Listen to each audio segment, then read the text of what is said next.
नमस्कार दोस्तों, आपका फिर से स्वागत है कंप्यूटर गुरुजी वन चैनल के अंदर। फ्रेंड्स, हम अपने चैनल के ऊपर फ्री कंप्यूटर लर्निंग से रिलेटेड नए नए कोर्सेज लेके आते रहते हैं, जिससे जो है सब लोगों को बेनिफिट्स होता है, चाहे वो भारत में है या भारत के बाहर में है। तो सिमिलरली हम एक नई सीरीज अगेन आपके यहाँ पे लेके आ गए हैं। ये सीरीज फ्रेंड्स है MS एक्सेल से रिलेटेड। MS एक्सेल की इस सीरीज के अंदर फ्रेंड्स हम बेसिक से MS एक्सेल को समझेंगे और एडवांस लेवल तक जो भी आपके ऑफिसेस में या वर्क प्लेसेस के अंदर जो MS एक्सेल का यूज होता है, ये सारी चीजें हम यहाँ पे समझेंगे इन वीडियोस के अंदर।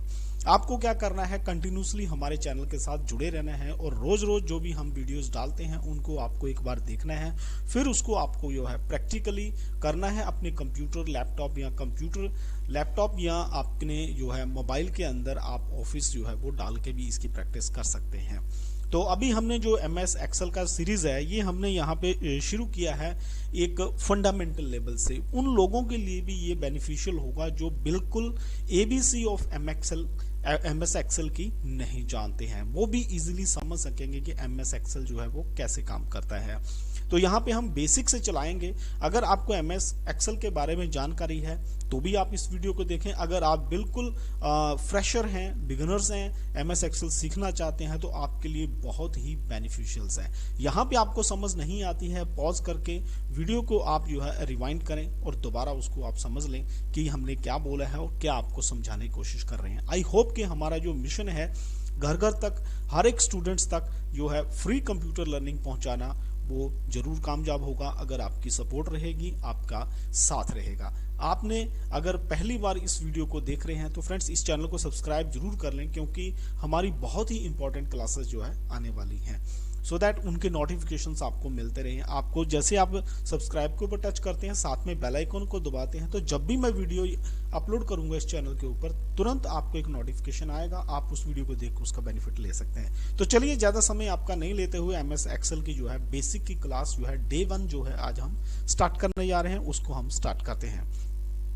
तो सबसे पहले मैं आपको फ्रेंड्स यहाँ पे ले आता हूँ। फर्स्ट चैप्टर है हमारा, that is known as understanding the workbook. MS Excel के अंदर फ्रेंड जब भी आप काम करते हैं तो MS एक्सेल के अंदर जो प्लेस यहाँ पे आपने काम करना होता है, that is known as a workbook. उसको हम वर्कबुक बोलते हैं। ये देखिए, जैसे आप यहाँ पे देख भी पा रहे हैं, दिस इज ए वर्कबुक। तो अंडरस्टैंडिंग MS वर्कबुक को हम कैसे समझ सकते हैं, ये देखिए। In Microsoft Excel the data you enter, whether it consist of numbers, text और formulas, is stored in a file known as workbook. जब आप MS एक्सेल के अंदर काम करते हैं, जो भी डाटा आप टाइप करते हैं, मीन्स टू से कि आप स्टोर करते हैं वहां पे, चाहे वो टेक्स्ट है, डिजिट है या फॉर्मूला है, कोई भी आप वहां पे लिखते हैं या टाइप करते हैं, तो उस जिस प्लेस के ऊपर ये सारा आप करते हैं, that is known as a workbook. उसको क्या बोला जाता है, that is known as a workbook. Workbook are just like use electronic book with pages. यहाँ वर्कबुक को आप क्या बोल सकते हैं कि एक बहुत बड़ी इलेक्ट्रॉनिक बुक है जिसके अंदर मल्टीपल पेजेस हैं, मल्टीपल शीट्स हैं। इसके अंदर एक्सेल के अंदर जो शीट्स बोली जाती हैं, नॉर्मल वर्ड के अंदर हम पेजेस बोलते थे। तो आप वर्कबुक को क्या समझ सकते हैं कि वर्कबुक क्या है, एक इलेक्ट्रॉनिक बुक है जिसके अंदर मल्टीपल पेजेस हैं, राइट। और वर्कबुक क्या होती है, यहाँ पे आप टाइप करते हैं, यहाँ पे आप टेक्स्ट लिखते हैं, डिजिट लिखते हैं, that is known as a workbook, या यहाँ पे हम शीट बोलते हैं। That have been ruled into columns and row. और ये एक ऐसी इलेक्ट्रॉनिक बुक होती है जिसके अंदर मल्टीपल शीट्स होती हैं, मल्टीपल पेज होते हैं। वहां पे क्या होता है, वहां पे कॉलम्स एंड रो यहाँ पे होती हैं। Before using the Excel it is helpful to know that the various parts of the parts and elements that make up a workbook. तो वर्कबुक जो है ये किससे बनी होती है, इसके कौन कौन से एलिमेंट्स होते हैं। MS एक्सेल के अंदर जो है काम करने से पहले, प्रैक्टिकल क्लास चलाने से पहले इन चीजों को समझ लेना बहुत जरूरी है। दैट्स वाई हमने ये वीडियो यहाँ पे जो है वो लेके आए हैं। ये देखिए, MS एक्सेल जब आप खोलते हैं तो इस प्रकार की फ्रेंड्स आपको जो है एक वर्कबुक दिखाई देती है, right. This is known as a workbook. तो ये देखिए, यहाँ पे बुक 1 यहाँ पे इसका टाइटल रहता है। तो सबसे ऊपर आप यहाँ पे देख रहे हैं रोज हैं, ऊपर में कॉलम है ABCD के नाम से, और रोज आपको मिल रही हैं 1 2 3 4 5 6 7 के नाम से। तो नंबर 1 पे यहाँ पे ए दिख रही है, नंबर 2 पे 1 3 है, यहाँ पे इनको आगे जो है वो एक्सप्लेन किया हुआ है। नंबर 3 के ऊपर यहाँ पे ये देखिए बड़ा एक रो दिख रहा है, नंबर 4 है, नंबर 4 के अंदर यहाँ पे सिलेक्टेड जो है रो एंड कॉलम दोनों मिल रहे हैं। ये देखिए नंबर 1 क्या है, अ वर्कशीट। ये देखिए नंबर 1 यहाँ पे ए लिखा हुआ है, ये क्या होता है, ए वर्कशीट या पेज, कोई भी एक वर्कशीट है जिसको आप वर्ड में पेज बोलते हैं। इन ए वर्कबुक कंटेन 16,384 कॉलम्स। कोई भी वर्कशीट है यहाँ पे जो एक्सेल के अंदर है उसके अंदर कॉलम्स, जिसको हम कॉलम बोलते हैं, ये ए वाला जो नीचे को आता है this is known as a column, B नीचे को आता है this is known as a column, और जब 1 इस तरफ बढ़ता है this is known as a row, इसको हम रो बोलते हैं। तो कॉलम के बारे में क्या बता रहा है कि कोई भी वर्कशीट है उसके अंदर कितने कॉलम हो सकते हैं, 16,384 16,384 कॉलम्स जो है वर्कबुक के अंदर होते हैं। A workbook in worksheet in a workbook, जो वर्कशीट होती है वर्कबुक के अंदर contain 16,384 column that are labelled using the letter of alphabet, जिनको अल्फाबेट के लेटर से लेबल्ड किया जाता है, ए बी सी डी से लेबल्ड किया जाता है। The first column in a worksheet is labelled column A and the last column in worksheet is labelled as XFD। ये बहुत ही इंपॉर्टेंट लाइन है, कभी कभी आप कम्पिटिटिव एग्जाम्स देते हैं जो कि कंप्यूटर से रिलेटेड होते हैं, तो यहाँ पे भी ये चीजें पूछी जाती हैं कि वर्कशीट के अंदर कितने कॉलम होते हैं। तो सबसे पहले आपको पता होनी चाहिए 16,384 कॉलम्स होते हैं वर्कबुक के अंदर, और दूसरा यहाँ पे वर्कशीट के अंदर, और दूसरा वर्कशीट के अंदर जो फर्स्ट कॉलम है वो ए से स्टार्ट होता है और लास्ट कॉलम किससे स्टार्ट होता है, लास्ट कॉलम किससे एंड होता है, XFD से एंड होता है। अगर आप ए से लेके बी सी डी इस तरफ इसको रोटेट करते हैं तो लास्ट में XFD होता है, फर्स्ट में ए होता है, और टोटल कॉलम कितने होते हैं, 16,384 कॉलम्स यहाँ पे आपको मिलते हैं। और नंबर 2 यहाँ पे रो की बात कर रहे हैं, नंबर 2 के अंदर हम देखते हैं, ये देखिए ए वर्कशीट या page in a workbook contain, ये देखिए 10,48,576 रो, या आप इसको दूसरे शब्दों में कह सकते हैं 10,48,576, 10,48,576 रोज होती हैं इस तरह की MS एक्सेल की जो शीट होती है उसके अंदर, that are labelled using number 1 to 10,48,576। तो इस प्रकार आपने देखा कि रो कितनी होती हैं और यहाँ पे कॉलम्स कितने होते हैं MS एक्सेल के अंदर। तो बहुत ही इंपॉर्टेंट ये क्वेश्चंस हैं, ज्यादातर कॉम्पिटिटिव एग्जाम्स में भी पूछे जाते हैं।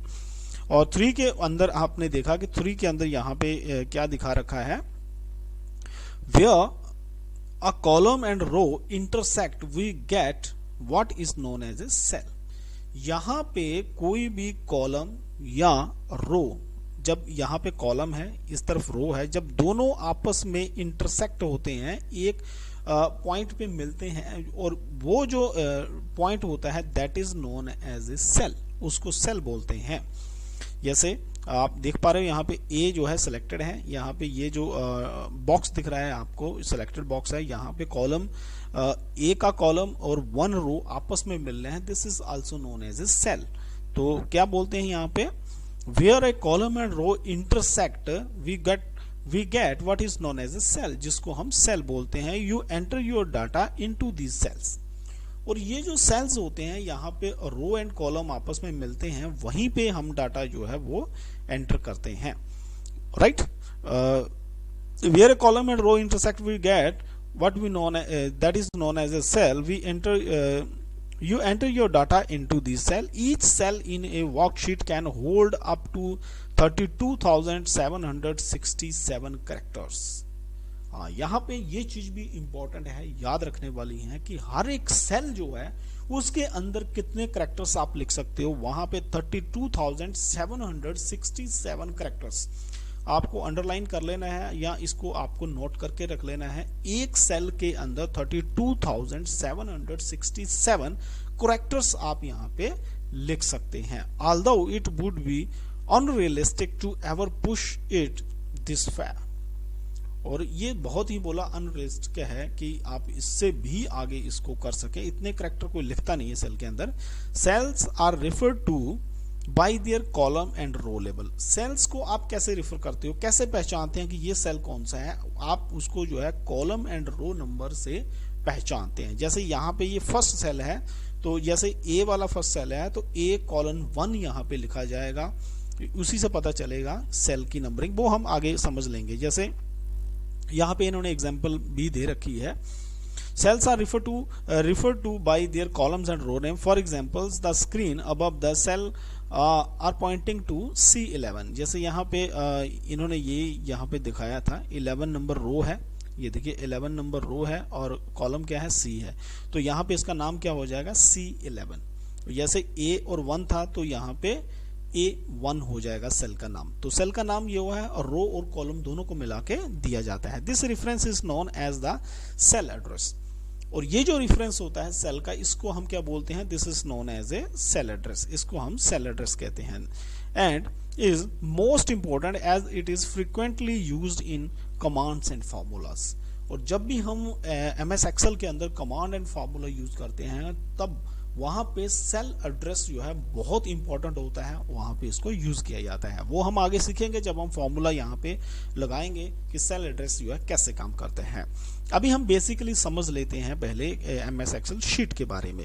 व्हेन यू स्टार्ट टाइपिंग, जब आप कुछ भी टाइप करना शुरू करते हैं, you wanted to appear somewhere in the worksheet, तो आप क्या चाहते हैं कि वर्कशीट के अंदर कहीं ना कहीं वो दिखे। As consequences when the status bar shows ready mode, at least one cell in the worksheet shall be highlighted. This is known as the active cell. तो एक्टिव सेल कौन सा होता है, ये देखिए, जैसे हमने यहाँ पे क्लिक किया ए के ऊपर तो यहाँ पे आप बॉक्स देख रहे हैं हाईलाइटेड है, this is known as a active cell. जब भी आप कहीं काम करते हैं तो आप क्लिक करते हैं, एक सेल के अंदर क्लिक होता है, वो सेल जो है वो हाईलाइटेड हो जाता है, उसकी चारों तरफ आपको जो है बॉर्डर दिखाई देता है, that cell is known as highlighted cell, right. उसको हम क्या बोल देते हैं, हाईलाइटेड सेल हम कहते हैं। Okay, well sorry, that is known as active cell, not highlighted cell. Active cell उसको हम बोलते हैं।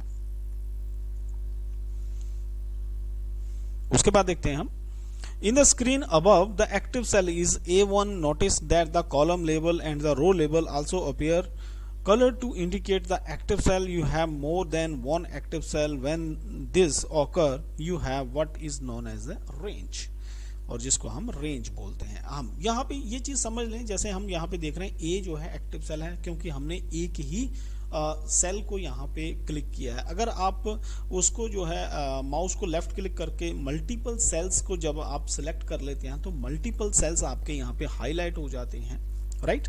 और जब मल्टीपल सेल्स आपके हाईलाइट्स होते हैं तब उसको हम क्या बोलते हैं, that is known as range of cells. Cells की रेंज बोली जाती है कि किस रेंज से लेकर किस रेंज तक सेल्स को सिलेक्ट किया गया है। सिमिलरली यहाँ पे नंबर 5 और 6 के ऊपर आता है। नंबर 5 के ऊपर आप देख पा रहे हैं शीट 1 है, 6 के ऊपर यहाँ पे आपको एक बॉक्स दिख रहा है, राइट। तो 5 का क्या मतलब होता है, workbook as you would expect is made up of pages known as worksheet. जैसे हमने पहले बताया आपको कि वर्कबुक के अंदर जो है नंबर ऑफ, वर्कबुक क्या है कि इलेक्ट्रॉनिक बुक है जिसके अंदर नंबर ऑफ पेजेस होते हैं और जिनको एक्सेल की भाषा में क्या बोलते हैं, शीट, वर्कशीट बोली जाती है। Workbook is made up of pages known as a worksheet. यहाँ पे 5 जो है दिस इज शीट नंबर 1, ये एक वर्कशीट है। You can have us many sheets, sorry, you can have as many sheets in the workbook as your computer resources can accommodate. तो आपके computer की स्पेस के हिसाब से आप जो है वर्कशीट को बना सकते हैं, ज्यादा से ज्यादा आप ऐड कर सकते हैं। As a default a new blank workbook normally has 3 worksheet, sheet 1, sheet 2, sheet 3। और जैसे बाय डिफॉल्ट क्या होता है, जब भी आप एक्सेल खोलते हैं तो आपको 3 जो है वर्क शीट्स यहाँ पे मिलेंगी। वहां पे आपको शीट 1, शीट 2, शीट 3 दिया जाता है। उसके अलावा आप इंसर्ट करते जाएं जितनी आपकी पीसी कैपेसिटी है। These labels are pretty boring and meaningless and can be changed to someone मोर रेलेवेंट्स। ये जो लेबल्स होते हैं शीट 1, शीट 2, शीट 3, आप इसको जो है अपनी मर्जी से भी चेंज कर सकते हैं। एज पर अपनी रिक्वायरमेंट्स के ऊपर आप इसका नेम रीनेम इसको इजीली कर सकते हैं। उसके बाद फ्रेंड्स 3 के बाद यहाँ पे ये जो बॉक्स आपको दिख रहा है 6 नंबर के ऊपर, what is this? This is the insert worksheet. जब आप नई वर्कशीट ऐड करना चाहते हैं तो आपको यहाँ पे क्लिक करना है, नई वर्कशीट ऐड हो जाएगी। ये सारी क्लास फ्रेंड्स हम प्रैक्टिकली समझेंगे, आप इन वीडियोस को देखते रहिए। यहाँ पे फिलहाल मैं आपको एक इंट्रोडक्शन दे रहा हूँ एक्सेल शीट के रिगार्डिंग, कि एक्सेल की जो वर्कबुक होती है वो होती क्या है, आपको एक इंट्रोडक्शन पता चल जाए। जब हम लाइव प्रैक्टिस करेंगे तब आपको सारी चीजें क्लियर हो जाएंगी। The insert worksheet buttons here will insert the another worksheet into the current workbook should you need it. तो यहाँ पे क्या होता है, जब ये देखिए यहाँ पे इंसर्ट वर्कशीट जो है, यहाँ पे आप जब क्लिक करते हैं तो एक नई वर्कशीट जो है वर्कबुक के अंदर एंटर हो जाती है। राइट फ्रेंड, उसके अलावा यहाँ पे नेविगेटिंग फाइल्स होता है, नेविगेटिंग इन फाइल्स आप नेविगेट कर सकते हो। किसकी मदद से आप नेविगेट कर सकते हो? एरो कीज की मदद से आप नेविगेट कर सकते हो। जैसे टैब है, move months cell to right. अगर आप टैब क्लिक करते हैं तो एक सेल से आपको राइट की तरफ जाना है तो इजीली आप चले जाएंगे। कंट्रोल प्लस होम करते हैं तो बिगिनिंग ऑफ फाइल, जो आपकी एक्सेल की शीट है या वर्कबुक है उसकी बिगिनिंग में आप पहुंच जाते हैं शीट के अंदर। कंट्रोल होम करते हैं, जब आप कंट्रोल एंड प्रेस करते हैं तो आप and of the typed information, यहाँ पे भी आप टाइप कर रहे हैं उसके एंड में पहुंच जाते हैं। सिमिलरली अगर आप होम के ऊपर क्लिक करते हैं, beginning of line, first line के ऊपर आप नंबर 1 वाली और ए वाली के ऊपर आप पहुंच जाते हैं। एंड आप करते हैं तो end of the line means to से आप अपनी शीट के एंड में पहुंच जाते हैं। Similarly page up, page down है, पेज डाउन से जो है डाउन 1 स्क्रीन चले जाते हैं। पेज अप करते हैं तो एक स्क्रीन अप चले जाते हैं आप। सिमिलरली F5 है टू स्पेसिफिक पेज। F5 आपको जैसे आप टच करते हैं तो आप स्पेसिफिक पेज या स्पेसिफिक शीट के ऊपर डायरेक्टली जा सकते हैं। स्क्रॉल बार है, appear at the right and on the bottom of the screen. Scroll बार जो है इसके अंदर आपको ये देखिए राइट में ही मिल जा रहा है और नीचे भी मिल रहा है। इससे आप जो है इजीली यहाँ पे स्क्रॉलिंग कर सकते हैं। राइट, और ये होते हैं इसके अंदर नेविगेटिंग फंक्शन। उसके बाद यहाँ पे टाइपिंग टेक्स्ट और नंबर्स इनटू अ वर्कशीट। ये था एक बेसिक जानकारी वर्कशीट के बारे में कि वर्कबुक के अंदर वर्कशीट क्या होती है और वर्कशीट जो होती है उसके अंदर कॉलम्स एंड रो जो है उसकी क्या क्या स्पेसिफिकेशंस होती हैं, क्या क्या उनकी काउंटिंग होती है। और अभी हम फ्रेंड्स बढ़ेंगे यहाँ पे कुछ प्रैक्टिकल टिप्स की तरफ की, कैसे आपको टाइप करना है किसी वर्ड को या डिजिट्स को या कोई भी टेक्स्ट को एक्सेल के अंदर। ये तो एक बेसिक क्लास थी एक्सेल के अंदर फ्रेंड्स। अभी हम डे बाय डे जो है प्रैक्टिकल क्लासेस यहाँ पे एमएस एक्सेल की लेके आते रहेंगे। सो आप जो है हमारे चैनल को कंटिन्यू देखते रहिए। आपने सब्सक्राइब कर लेना है, बेल आइकन को दबा लेना है, सो दैट जब भी हम वीडियो डालें आपको उसका नोटिफिकेशन मिलता रहे। और अगर आपको कोई क्वेश्चन रहता है, कोई क्वेरी रहती है, चीजें आपको समझ नहीं आ रही हैं या आप और एक्सप्लेनेशन चाहते हैं तो आपने हमारे कमेंट बॉक्स में जरूर लिखना है, सो दैट हमारी टीम को आपकी तरफ से सजेशंस मिल सकें, हम जो है वो चेंजेस कर सकें या आपको जो है समझा सकें, कंसेप्ट को जो है आपको ईजी करके हम बता सकें। आई होप कि ये वीडियो आपके लिए काफ़ी बेनिफिशियल रहेंगे और आपकी नॉलेज के अंदर जो है काफ़ी ये बढ़ोतरी भी करेंगे। तो देखते रहिए कंप्यूटर गुरुजी 1 चैनल को for the free learning of computer, MS Office, Word, Excel and PowerPoint etcetera. तो मिलते हैं नेक्स्ट वीडियो में एक नए टॉपिक के साथ। Till then keep on watching computer Guruji channel. Have a good day.